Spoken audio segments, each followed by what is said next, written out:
look at some of the stories in details.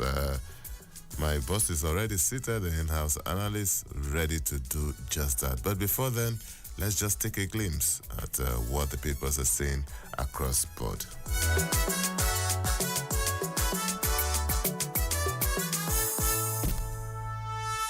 All right, we start off with the Guardian newspaper, and at least with the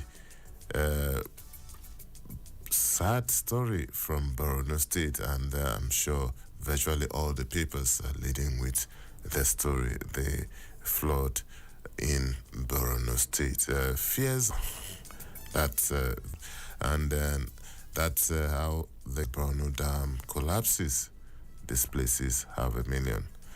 And moving away from that, we still stay with the Guardian. Petrol pump price hike.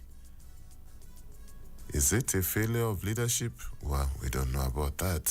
Federal government rolls out free CNG kits and 230 naira per liter gas.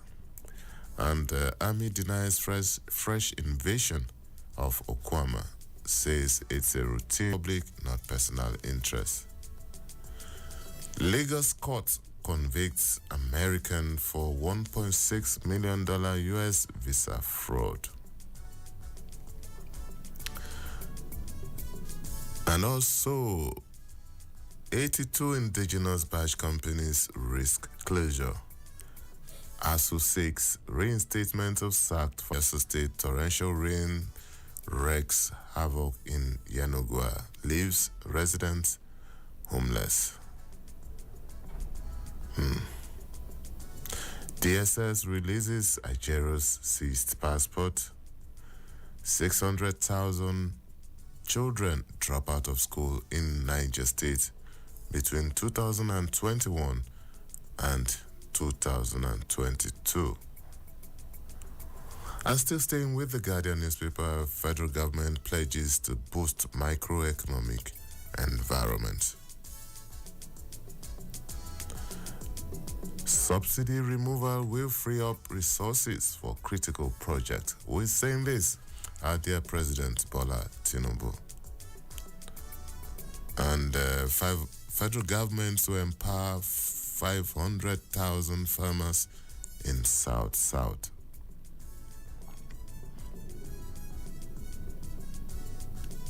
Police arrest 3 suspected One Chance members in River State. And those are some of the headlines we could pick on the front page of the Guardian newspapers.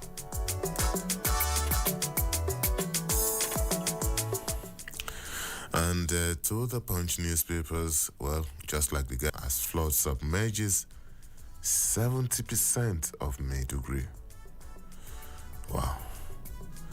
Southwest governors to spend 266 billion naira on, wait for this, airport projects.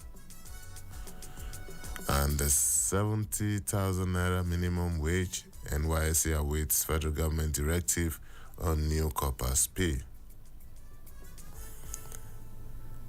10,000 new recruits for deployment in February 2024. This is according to the leadership of the Nigeria Police Force.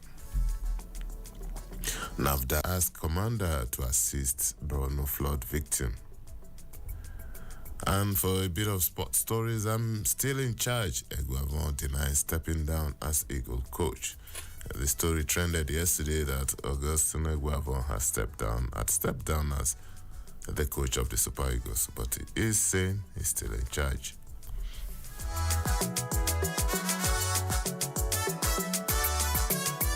Crisis, Kingibe backs OT panel. Aisha Yusufu attacks Abure.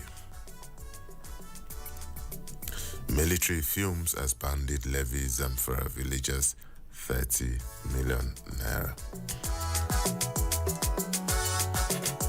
APC blames previous administration for economic hardship. And Ajero picked up for shunning security invitation presidency. Reports most catastrophic in 3 decades. This is according to Vice President Shettima. And we've taken courageous steps to reform economic environment, President Bola Tinubu says. Federal government dollar bond attracts $900 million subscription. And we also on earnings. And also, Police Affairs Ministry inaugurates tax team on presidential priorities. And minimum wage, NUP 6 adjustment in pension. ICPC calls for attitudinal change. We are winning battle against bandits, oil thieves, says Service. And we move on from The Nation to Daily Trust. And Daily Trust leads with the sports story. I'm still in charge. Eguafon clarifies.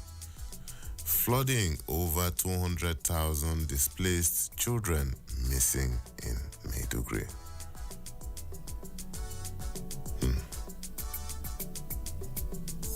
Adamawa CJ releases 26 inmates surrendered. This is according to the DHQ. That's the Defense Headquarters.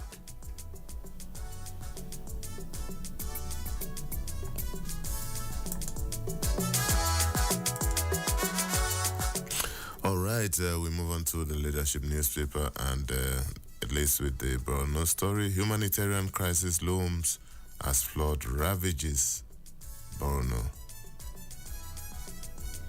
Nigeria plans to block oil smuggling routes and also try offenders as dam collapses in Borno.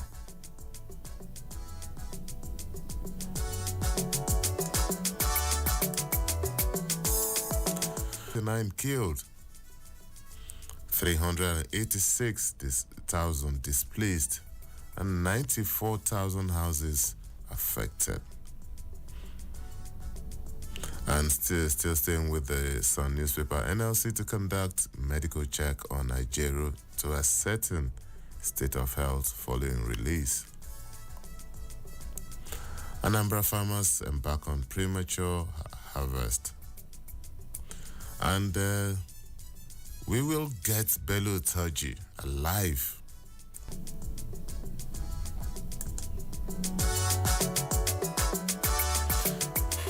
Okay, the Vanguard newspaper is our final port of call, and it leads with the labor story. Ajero, nobody is above the law, federal government.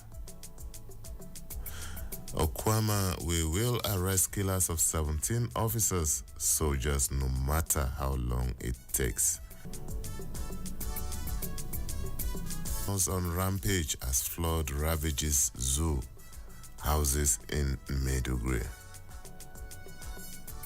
Where it says, debate his worst behavior on display against Harris. Trump allies mock his performance. And Trump retorts, I took a bullet to the head because of the things they say about me. He also insists I'll deport migrants arriving U.S. from prisons, mental institutions. And Harris hits Trump over former officials who now work against him.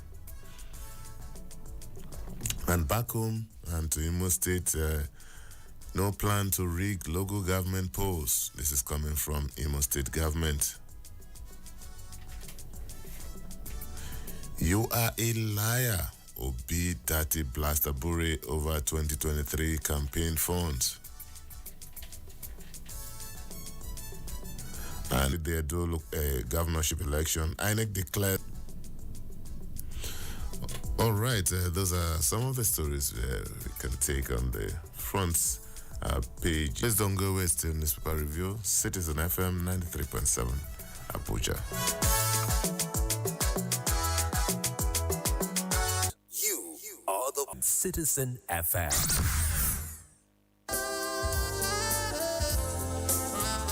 the issues. Everybody respected that because it was coming from the president. Theory behind it, the way the people took the battle in their hands. Some civil servant retire without a roof over his head. The cause. If we cannot trust you, then you cannot take the ticket of this country. Who cannot be divulged from those who cause the crisis. Is always the same. Insight on Citizen FM 93.7. The source is constant. My name is Lawrence Umoite. 93.7 FM Abuja. Be part.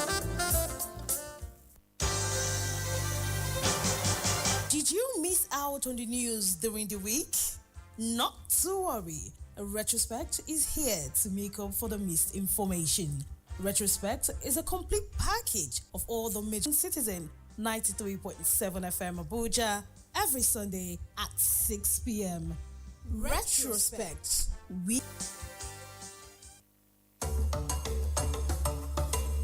Hello, Abuja. You are listening to Nightcast, a broad mix of culture and views with priority given to development programming to enable residents share ideas-driven conversation. Our aim is to build a united Nigeria by bringing people of diverse culture together through communication. Enjoy listening to a radio station. We are a part of your life.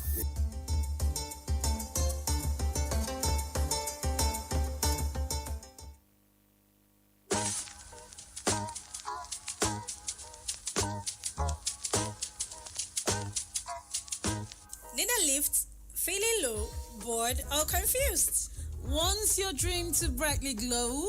Here is what to do. Women's Corner is waiting just for you. Education, work, lifestyle, career, reaching high and making an impact. Women's Corner, where knowledge can fly. Join us every Monday on Citizen 93.7 FM Abuja. Woman don't suffer. Lower everybody. Oh yeah, oh my people. Make una come gather here. Which kind 3.7 FM Abuja every Monday go reach Thursday and the time now 5:10 will be 10 minutes after 5. Make we talk am as e dey be.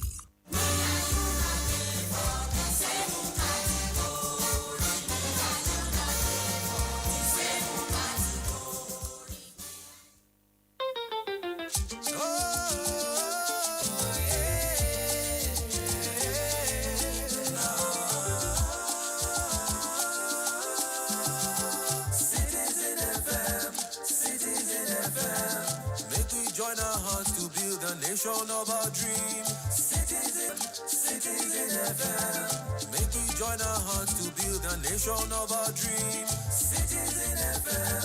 Shiki.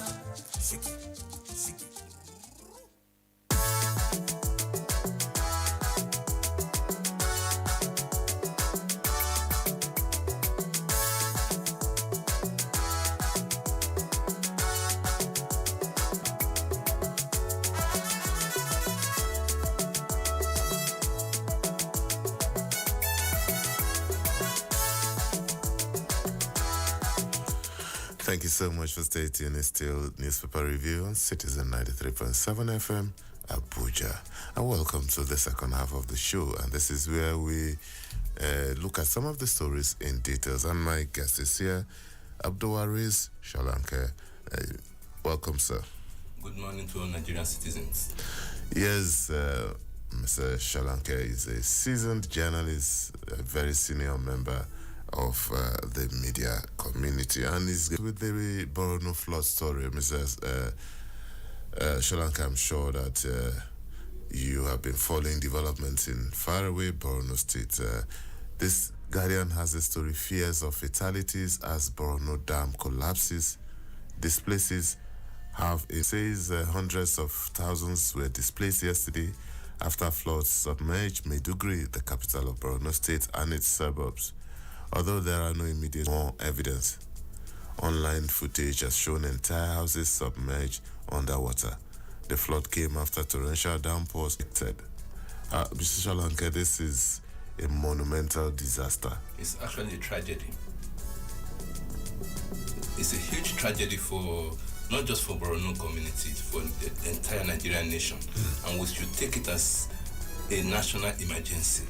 That the relevant authorities must be quick to action to offer relief. So we sympathize with the people of Borno State for this tragedy.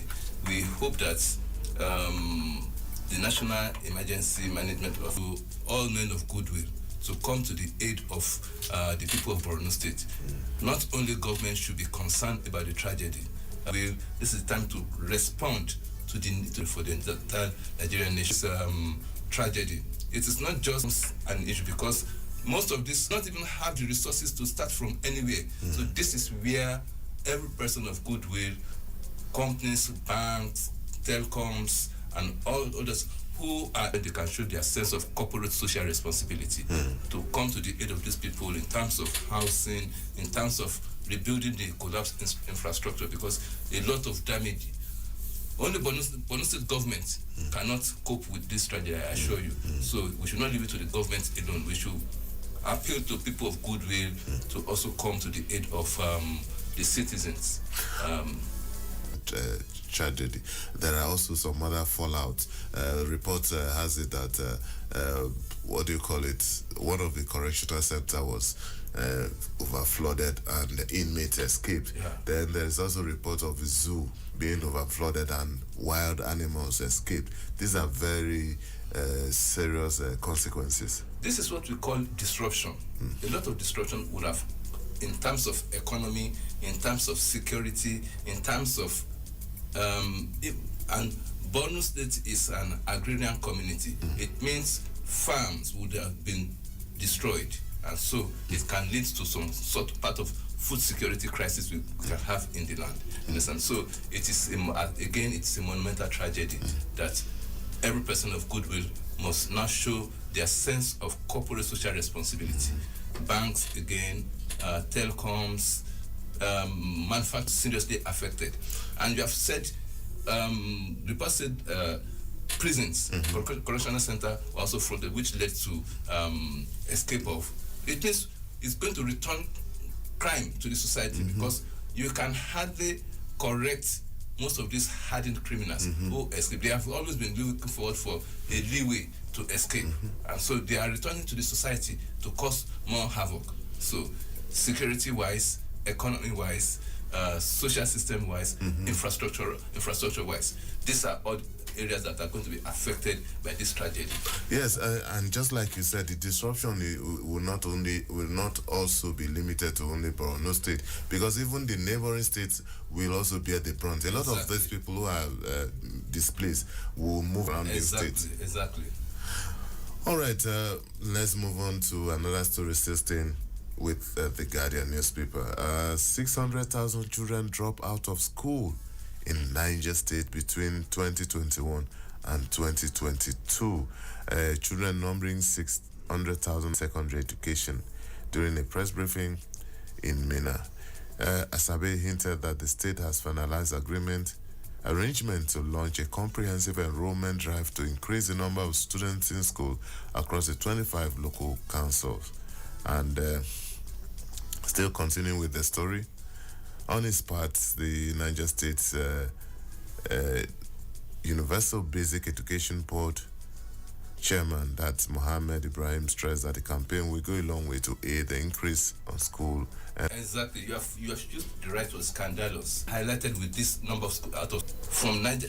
We should just take crisis that we are recording this figure in Niger State, from whether Lagos, whether Oyo, whether Ogun, because the economic challenges facing people, facing citizens, parents, facing parents.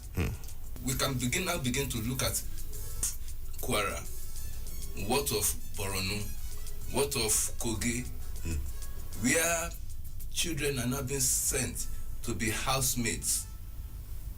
All kind of this out of school children syndrome. There are a lot of other associated social evils, social concern that are coming out from it. Abuse of children, especially the female children. Female, exactly. And so it is a big issue for us in Nigeria. Why are children not? Why are they dropping out if education is supposed to be free at the basic level? What's happening? And it's in the future.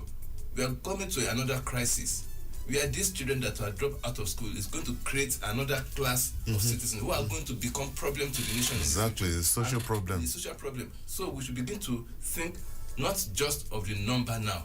We should begin to think about the implication, the impact, and the problem that can emerge in the future if this trend is not arrested nationwide. So what is the National Board on Basic Education, what is it doing? I think it's a national tragedy. And so the National Board on Basic Education should begin to tighten its, and it's about research. There must be cogent research on out-of-school children, not just Niger State. It's a nation. It becomes a national need to see what number of children, even from the time children are born, there are data on the number of children that are born at any point in time. Where are they moved into? Where are they growing? Into what are they being pushed? So this is something children that are enrolled at any point in time, when they leave primary school, where do they go to? Where do they emerge? So it's a chain that we must begin to interrogate. The number of children that are enrolled at any particular time of the year, where they graduate to, what job do they get into at the ultimate stage after some level of education. I agree with you that it's a national problem, but also, education is on a concurrent list in the country. So that means the state government, federal government to take and also prioritize education. And when we say prioritize, we are not talking about painting the walls of primary schools. That is good. Renovating primary schools, that is also good. But also go beyond that. Look at the curriculum of the school. Look at the trade. Because it's one thing to have data. It's another. If you don't have the long-term plans for it, then the data simply becomes something that you just put on the shelf. It doesn't really make any sense out of it. So we think it's something that all arms of government, all tiers of government should be on deck to see that this is given a priority that it deserves. This is my problem with classifying some level of government at sub-national level. You see, look, let me use Alimosho local government as an example. In Lagos State.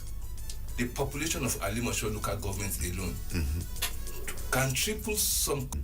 Look at states with 20 million population, states with 50 million population, 10 million population.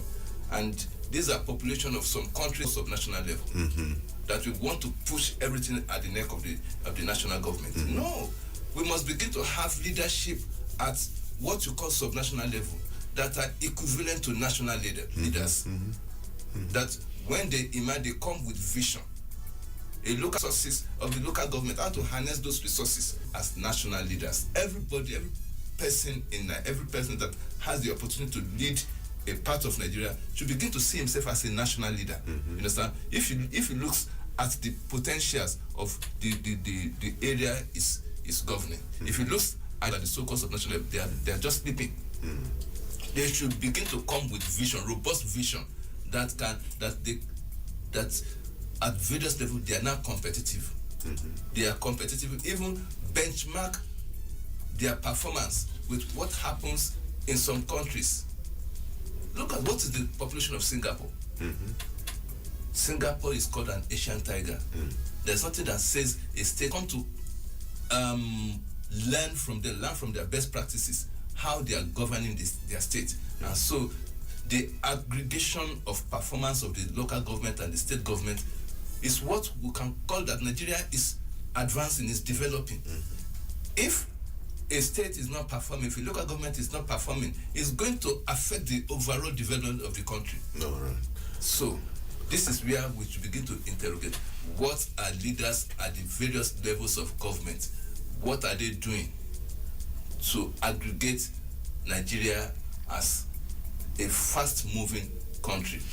All right, you can join the conversation. Call us on 090-2222-205 or 0818 222206 is still newspaper review on Citizen 93.7 FM. Our guest is Mr. Abdul Waris Sholanke, a very senior member of the media community, an editor and a broadcaster. And let's move on to another story here, Mr. Sholanke. Ambitious agricultural initiative project other farmers, fisherfolk, agri-businesses and coastal communities in the South region. The project is spearheaded by the Special Assistant to the President on Community Engagement for the South region, Gift John Bull.